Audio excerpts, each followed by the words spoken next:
Aunque parezca paradójico, hemos de iniciar este recorrido por nuestro templo parroquial de San Antonio de Padua, de Mazarrón, dejando constancia de que carecemos de datos históricos fidedignos sobre sus orígenes. Por la crónica de la provincia franciscana de San Pedro de Alcántara, sabemos que en 1549 la iglesia ya estaba construida y en ella se congregaron los vecinos para dar gracias a Dios por haberlos librado de la incursión pirata berberisca aquel domingo 17 de noviembre de 1585, el primer día del milagro. Pero su origen concreto, el porqué de la advocación de San Antonio, la certeza de que el marquesado de los Vélez la inició porque pudo haber encontrado ya un templo anterior acogido más tarde bajo su protección, todos esos datos y muchos más se escapan a nuestras posibilidades y exceden la intención meramente divulgativa de esta grabación. Hoy tenemos una iglesia que originalmente tuvo una sola nave y que fue ampliada después a base de capillas laterales conectadas entre sí, dando una falsa apariencia de 3 naves arquitectónicas. En el exterior, el cuerpo central de la fachada principal es de piedra sillar, siendo los cuerpos laterales placados en piedra de Novelda con motivo de las obras de rehabilitación terminadas en el año 1992.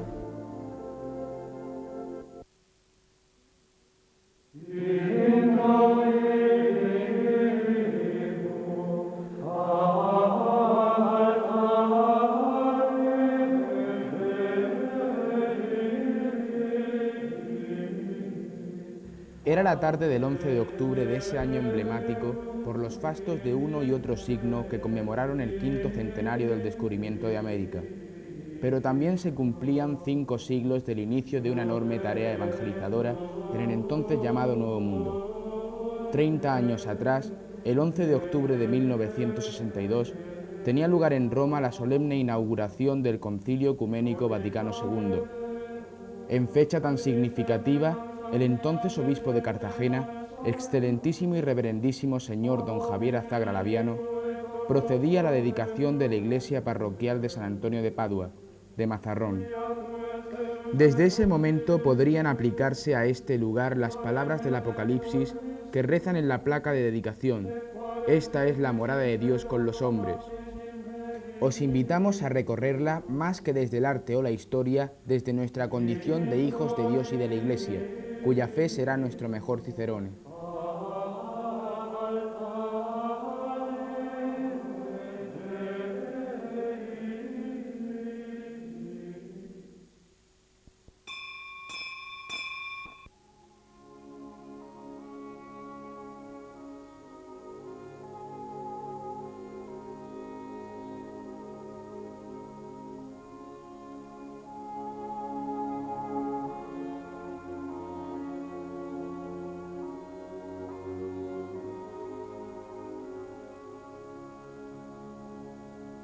Un lugar con entidad propia, en cierto modo aislado del resto del templo como lo indica su distinto pavimento circular, es el baptisterio.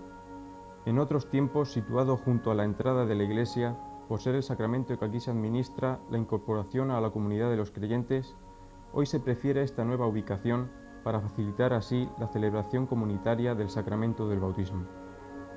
En el centro del espacio y sobre un pie de mármol olivillo de nueva factura, una hermosa fuente bautismal de jaspe del siglo XVII, cubierta por una tapadera de latón batido y amartillado que remata una cruz de forja, pieza también realizada con motivo de la rehabilitación del templo. En este hermoso signo de la matriz virginal de la Madre Iglesia, por infusión o por inmersión en la noche santa de la Vigilia Pascual, los no bautizados van recibiendo la condición de hijos de Dios, el derecho de llamarle Padre y de sentirse hermanos de Jesucristo y templos del Espíritu Santo. El espacio del baptisterio acaba delimitado por 6 pilones encadenados entre sí, signo de los restantes 6 sacramentos a los que el bautismo da acceso, y dentro del baptisterio el cirio pascual, presencia de Cristo resucitado vencedor de la muerte que aquí permanece acabados los 50 días de la Pascua de Resurrección.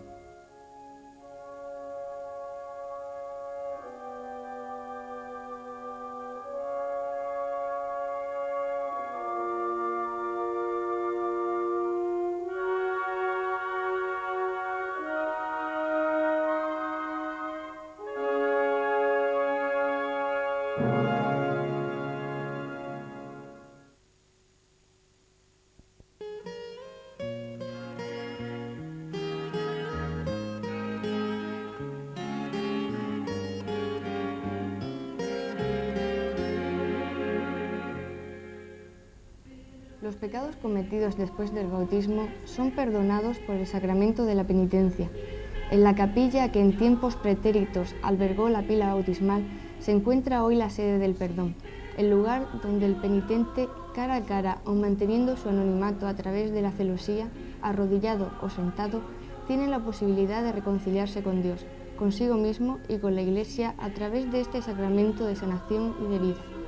Una antigua puerta de procedencia desconocida y ya existente ha marcado el estilo de balaustrada en madera que ostenta toda la capilla, desde la que el confesor contempla la presencia eucarística, fuente primera y principal de la vida misma de Dios que por su gracia se nos comunica mediante los sacramentos. La capilla penitencial de nuestra parroquia está adornada exclusivamente por un cuadro del que nos ocuparemos más adelante.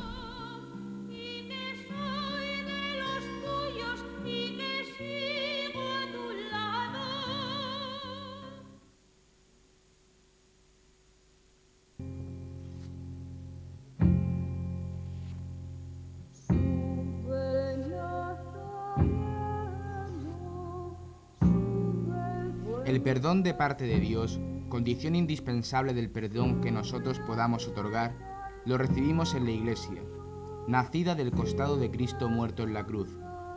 En tanto en cuanto la vida del cristiano es seguimiento de la vida de Cristo, nuestra existencia tiene un importante componente de vía crucis, de camino de la cruz. Sus 14 estaciones tradicionales, en bajorrelieves de bronce, realizadas en los talleres zaragozanos de Belloso, mantienen vivo desde los pilares de la Iglesia el recuerdo de la necesidad de la presencia de la cruz en nuestra vida. Estación tras estación, dolor tras dolor, gracia tras gracia, Cristo recorre libre y voluntariamente los pasos que nos separan de la salvación, merecida solo por Él y entregada gratuitamente a todo el que quiera recibirla.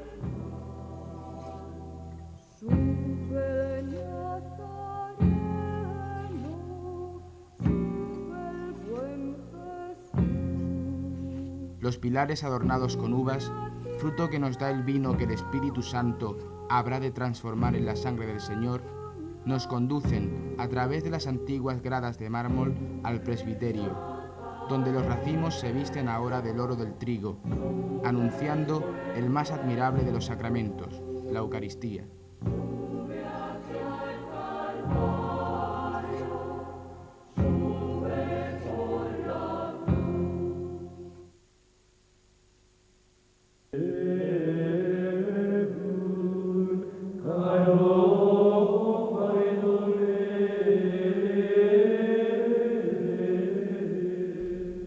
En el presbiterio, lugar de los presbíteros y demás ministros que intervienen en la celebración de los sacramentos, se celebra la Eucaristía.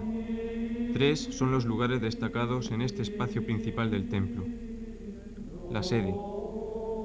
Es el lugar desde donde Cristo mismo, a través del sacerdote, preside y enseña a la asamblea reunida en su nombre. Un sillón de madera de pino oregón con una alhaja de mármol rosa portugués, señal de identidad entre los 3 lugares destacados que ahora contemplamos, es en nuestra iglesia parroquial el sitio donde el sacerdote ministerial ejerce su servicio en comunión con Cristo cabeza.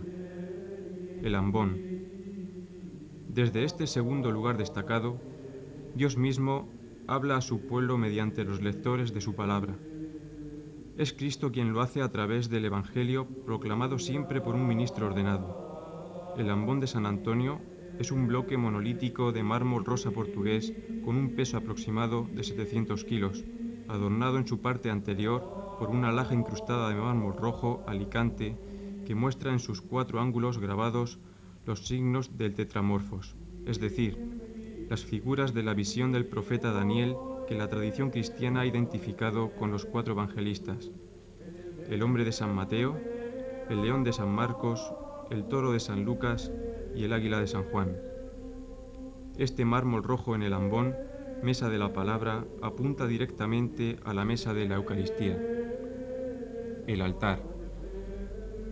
La palabra proclamada en el ambón, que es su mesa propia, se hace en esta otra mesa del altar cuerpo y sangre de Cristo para que, recibido en alimento por nosotros, en nosotros se encarne y así nos haga suyos.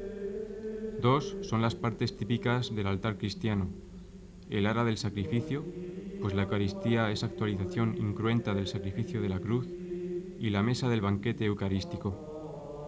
Dentro del ara, encerradas en el sepulcro, las reliquias de los mártires que han confesado con su sangre, dejándose sacrificar unidos a su Señor, la verdad del Evangelio en los diversos momentos de la historia de la humanidad. Para conocer la procedencia de las reliquias que alberga nuestro altar parroquial, escuchamos el texto de esa auténtica, conservada en nuestro pequeño museo. Por las presentes atestiguamos que los fragmentos óseos que se entregan a la iglesia parroquial de San Antonio de Padua de Mazarrón, diócesis de Cartagena, han sido extraídos de las reliquias insignes pertenecientes a las santas vírgenes y mártires Nunilo y Alodia, y a los santos mártires Emeterio y Celedonio, que desde tiempo inmemorial han sido guardadas y veneradas en esta abadía benedictina. Dicha concesión se hace a petición de la susodicha parroquia y con destino a la próxima consagración del nuevo altar mayor de la misma. Abadía de San Salvador de Leire, Navarra, 24 de agosto de 1992.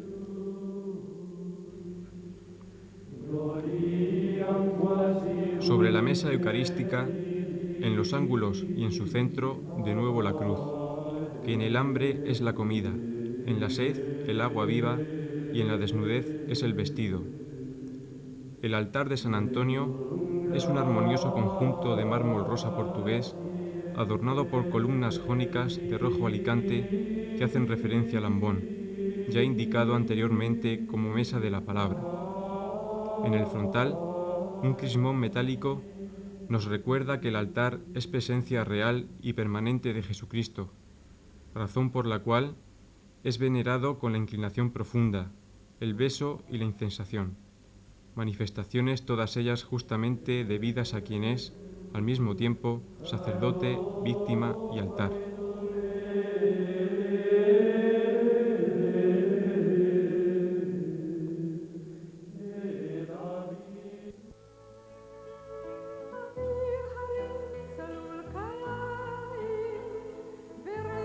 De esta mesa de la Eucaristía se alimentaron los que primero fueron por todo el mundo anunciando el Evangelio del que nosotros seguimos viviendo 20 siglos después, los que se llaman, con toda razón, pilares de la Iglesia. Y por eso en los pilares de nuestro templo ángeles sostienen cartelas con sus nombres, los nombres de los 12 apóstoles, sustituyendo a Judas por San Pablo, que junto a San Pedro ocupan los pilares del presbiterio como columnas de la Iglesia que son.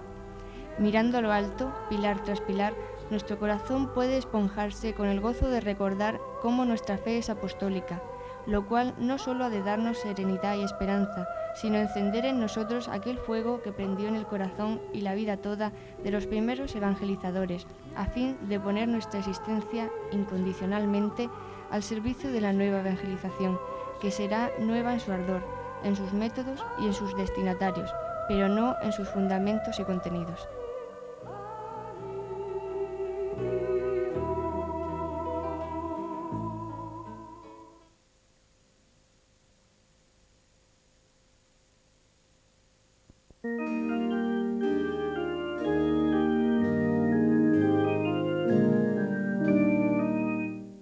Y junto a los apóstoles, los santos.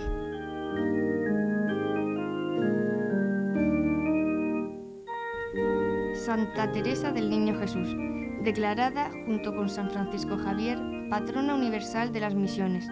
Muere el 30 de septiembre de 1897, con solo 24 años, en el Carmelo de Lisieux, repitiendo: Jesús mío, yo te amo. Es imagen enlienzada de Sánchez Lozano. Santa Rita de Casia, que de esposa pacientísima y abnegada madre de familia, tras enviudar, pasó a ser religiosa agustina hasta su muerte en 1456, a los 70 años, llamada abogada de los imposibles por haber deseado y obtenido, ya gravemente enferma, comer unos higos de la higuera del huerto conventual en pleno mes de enero. Sánchez Lozano la restauró, pero la imagen no parece ser obra de su gubia por la dureza de sus facciones. Santa Lucía, mártir de Siracusa, durante la persecución de Diocleciano en los primeros siglos del cristianismo, muere degollada, aunque ya antes se había ella misma arrancado los ojos siguiendo literalmente el consejo evangélico. Si tu ojo te hace pecar, arráncatelo y arrójalo de ti, pues más te vale entrar tuerto o ciego en el cielo que ser arrojado con tus dos ojos al infierno. Patrona de invidentes y modistas, la imagen es una talla anónima del siglo XVII, que se salvó de la guerra civil y que procede de la iglesia de San Andrés, de esta misma villa de Mazarrón, donde se conserva su capilla con parte de pinturas al fresco representando su prendimiento y martirio. San Isidro Labrador, empleado de Juan de Vargas en las riberas del madrileño río Manzanares, esposo de la que más tarde sería Santa María de la Cabeza y fallecido en el año 1170. Patrono de los agricultores españoles y de la capital del reino, en cuya colegiata de San Isidro se conserva su cuerpo incorrupto que se expone a la veneración de los fieles cada 25 años. La imagen es una talla de madera de los talleres de Olot. San Benito de Nursia, autor de la regla benedictina que es modelo de espiritualidad y equilibrio. Patriarca de los monjes de Occidente y copatrón de Europa que resultará civilizada y cristianizada por sus monjes. Desde la abadía de Montecassino desarrolló su tarea a partir del año 529. Es obra de los talleres de Olot a principios del siglo XX. San Antonio de Padua, nacido en Lisboa en 1195, es uno de los santos más populares de toda la Iglesia.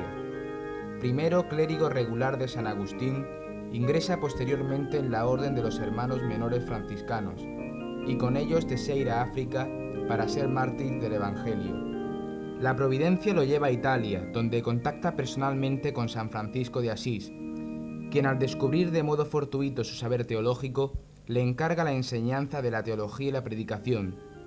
Así recorre el sur de Francia y el norte de Italia hasta que el 13 de junio de 1231, a los 36 años de edad, muere en Padua, y de ahí su nombre. El Papa Gregorio IV lo canonizó antes de un año de su muerte, siendo posteriormente declarado doctor de la Iglesia con el sobrenombre de Doctor Evangélico. Nuestra imagen es una talla de Juan González Moreno, que fue bendecida el 26 de noviembre de 1947. San Andrés Apóstol nace junto al lago de Galilea y es hermano de Simón Pedro. Tras las indicaciones del Bautista, sigue a Jesús y conduce hasta el Señor, a quien más tarde será la piedra de la Iglesia, su hermano Pedro. Entregará su vida por el Evangelio, crucificado en forma de aspa en la ciudad de Patras de Acaya. Es imagen de empasta de madera de los talleres de Olot. San Juan Bautista, precursor del Señor y el mayor hombre nacido de mujer según las palabras del propio Cristo. Redimido en el seno materno antes de nacer por la visita de la Virgen María.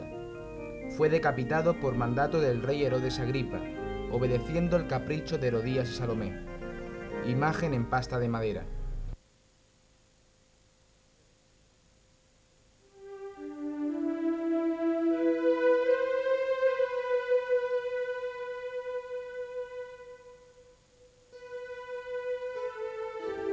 Nuestra Señora de Begoña, devoción introducida por los propietarios de la empresa Menofer, que explotaba las minas, patrona de Bilbao, pasta de madera. La Virgen del Pilar en una iconografía distinta a la que habitualmente conocemos. Sobre el pilar la cruz de Santiago y entre las manos del niño la paloma. Es pasta de madera de la misma procedencia que las anteriores. Nuestra Señora de Fátima, imagen de pasta de madera que recuerda las apariciones acaecidas en la ciudad portuguesa. El Inmaculado Corazón de María, en pasta de madera, imagen de hermosa expresión que invita a contemplar el amor de Dios manifestado en quien ha compartido la donación incondicional de su Hijo. Y por último, dos imágenes de la Purísima, una, la más tradicional, del estilo de las pinturas de Murillo, hecha en Olot, a comienzos de siglo, y otra salida de la gubia de Alonso Cano y auténtica joya de la parroquia, milagrosamente salvada de la guerra civil.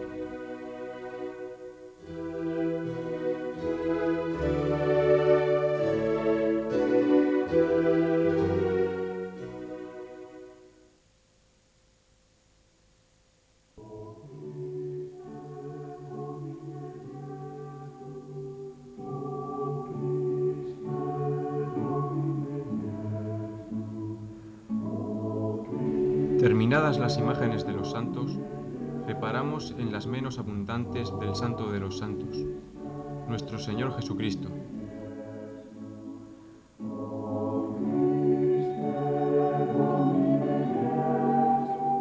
Un crucificado de Sánchez Lozano muestra en su cuerpo las huellas de la pasión.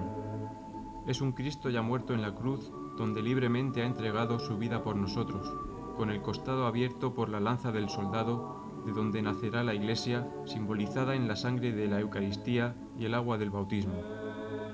Ese costado abierto nos permite asomarnos a lo que por él se muestra, el corazón de Cristo traspasado por nuestro amor. De esa honda convicción cristiana surge la iconografía del corazón de Jesús, en nuestro caso imagen de talla, obra de unos talleres de Molina de Segura, realizada tras la contienda civil. Y finalmente, la que sin duda es la imagen de Cristo menos conocida de nuestra iglesia parroquial, imagen que se halla incompleta y que pertenece a un crucificado policromado del siglo XVII realizado en yeso.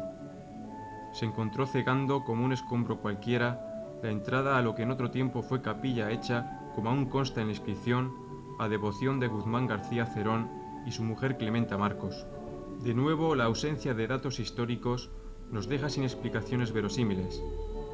Cabe la suposición de que el dueño de la capilla sufriera alguna condena de la Inquisición que se materializara privándole de la misma y cegando su entrada con los mismos elementos decorativos de dicha capilla, pero es una suposición que debía contrastarse en los archivos correspondientes.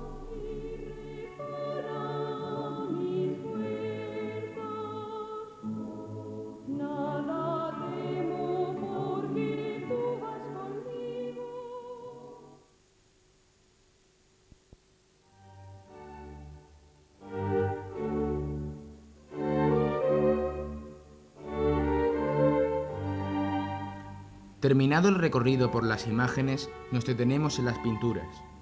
Los finales del siglo XVII nos ofrecen este Ecce Homo, de factura hermosa, donde aparece una imagen de Cristo con grilletes en los pies, descansando sobre su brazo, y siendo observado por una cara burlona a través de una ventana.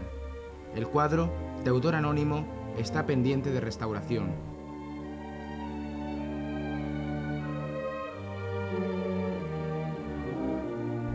También del siglo XVII, aunque posteriormente orlados en el XVIII, son los cuadros de los santos cartageneros, que se encuentran en las pechinas de la cúpula del templo, San Leandro, arzobispo de Sevilla, y San Isidoro, que le sucedió en dicha sede, San Fulgencio, obispo de Écija, y Santa Florentina, abadesa.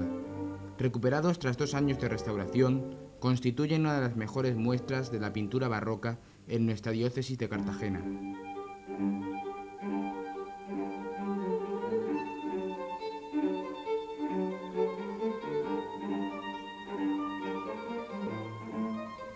De Domingo Valdivieso, famoso pintor mazarronero del XVIII, es la Virgen con el Niño que muestra un cierto aire tenebrista y que está pendiente de restauración, pues en la Guerra Civil fue arrancada del bastidor y doblada a tamaño cuartilla a fin de salvarla de la destrucción fruto de la incultura.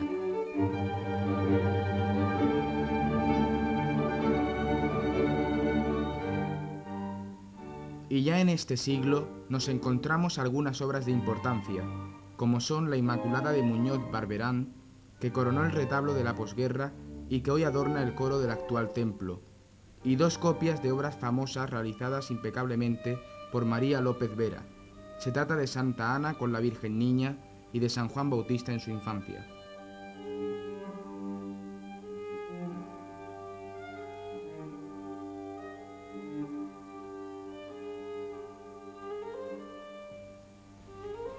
En 1992, y con motivo de la rehabilitación del templo, el pintor de la Unión, Esteban Bernal, realiza varias obras en tabla y una en lienzo que describimos seguidamente. Las 3 virtudes teologales. La fe, con sus ojos vendados y embrazando su escudo, iluminado su rostro desde lo alto.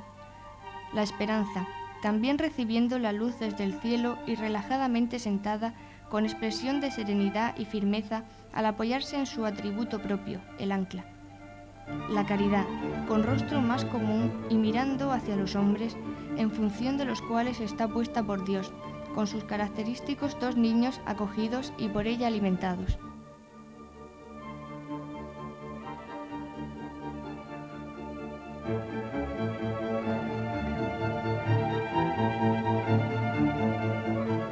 El baptisterio posee la obra en lienzo. No cabiendo la representación del bautismo del Señor por tener ya una imagen del Bautista, pareció adecuado elaborar una escena relacionada con el resurgir de las aguas de la muerte, símbolo bautismal por excelencia.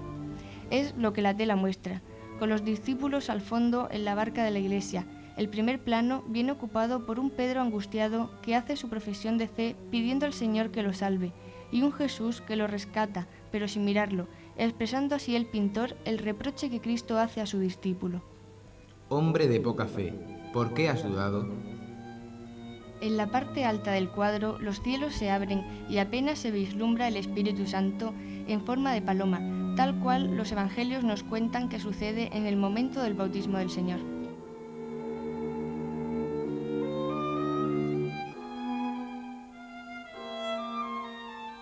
De nuevo, obra sobre tabla en la capilla de la penitencia. Imagen mezcla de buen pastor y ex homo. Un Jesús coronado de espinas carga sobre sus hombros la oveja perdida y parece pasar de largo frente al penitente que entra por la puerta de la capilla a confesar sus pecados. Pero en ese momento el Señor se vuelve hacia el pecador y con esa impresionante mirada de amor le reafirma en su propósito de confesar sus pecados y le muestra su identidad con esa oveja descarriada que sobre los hombros del Maestro es retornada al redil.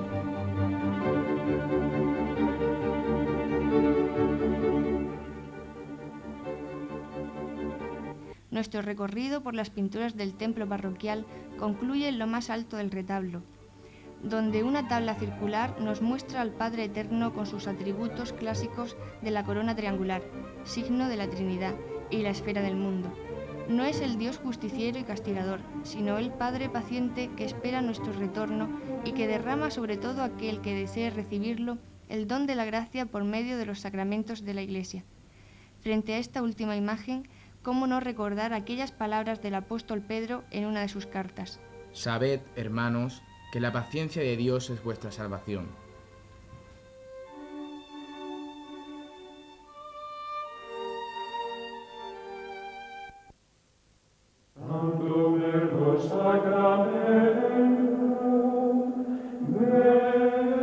El final del camino ha de ser un remanso de paz, y no lo encontramos mejor que la capilla del Santísimo Sacramento, donde el Maestro está y nos llama. Intencionadamente es una capilla vacía donde solo el sagrario debe atraer nuestra atención. El lugar donde Cristo en la Eucaristía, vivo, resucitado y glorioso tal cual está en el cielo, permanece entre nosotros cumpliendo así su promesa del día de la ascensión, irradia la luz y la gloria hacia la humanidad toda. A sus pies, restos humanos antaño repartidos por otros lugares de la Iglesia y acumulados allí en sucesivas reformas, son hoy semilla de resurrección y fortaleza de nuestra esperanza.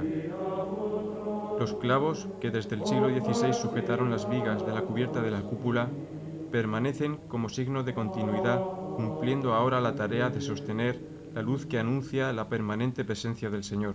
Pasarán los siglos y las gentes, pero el Señor estará ahí hasta su retorno, como hasta ese día de permanecer ardiendo esta luz que se gasta en su honor y en nuestro servicio.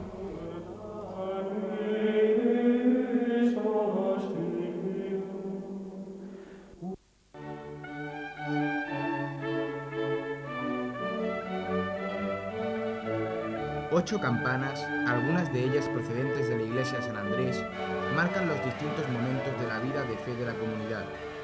Prácticamente todas tienen sus inscripciones que testifican su edad y su historia. De finales del XVI, las más antiguas, ahora denominadas San Andrés y Mater Dei por su procedencia o inscripciones. Luego la llamada San Antonio, donde leemos: Don Luis Fajardo, Marqués de los Vélez, Conde de Luna, adelantado y capitán general del Reino de Murcia, mandó hacer esta campana, año 1609.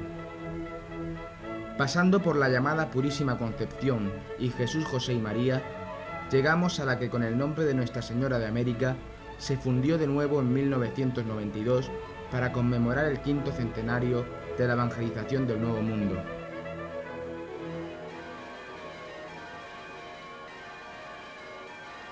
Entonces, los misioneros españoles pudieron llevar a tierras nuevas y desconocidas el mensaje de salvación que 15 siglos antes los primeros evangelizadores habían traído hasta la Hispania romana.